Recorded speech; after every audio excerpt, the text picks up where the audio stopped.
1898 সালের শরৎকাল। দুর্গাপূজা চলছে। বেলুড় মঠে তখন স্বামী বিবেকানন্দ ও তার সঙ্গীসাথীরা ছিলেন। কিন্তু সেই সময়ে মঠে দুর্গাপূজার প্রচলন ছিল না।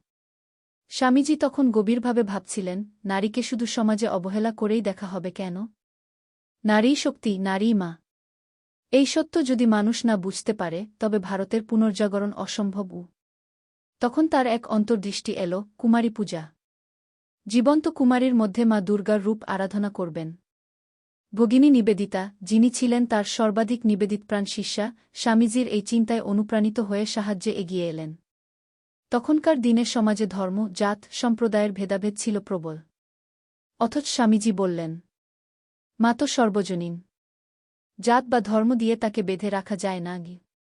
এইভাবেই এক অদ্ভুত সিদ্ধান্ত নেওয়া হল, প্রথম কুমারী নির্বাচিত হবেন এক মুসলমান পরিবারের ছোট মেয়ে। গ্রামের এক দরিদ্র মুসলিম পরিবারের কন্যাকে আনা হল।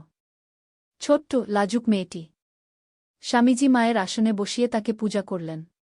ফুল, চন্দন, ধূপ নিবেদন করে বললেন, মা, আজ তুমি এই শিশুর মধ্যে এসে আমাদের সামনে প্রকাশিত হয়েছ। সেই মুহূর্তে ভগিনী নিবেদিতা চোখে জল নিয়ে দাঁড়িয়েছিলেন। তিনি গভীরভাবে অনুভব করলেন, এ কেবল ধর্মীয় অনুষ্ঠান নয়, এ এক বিপ্লব।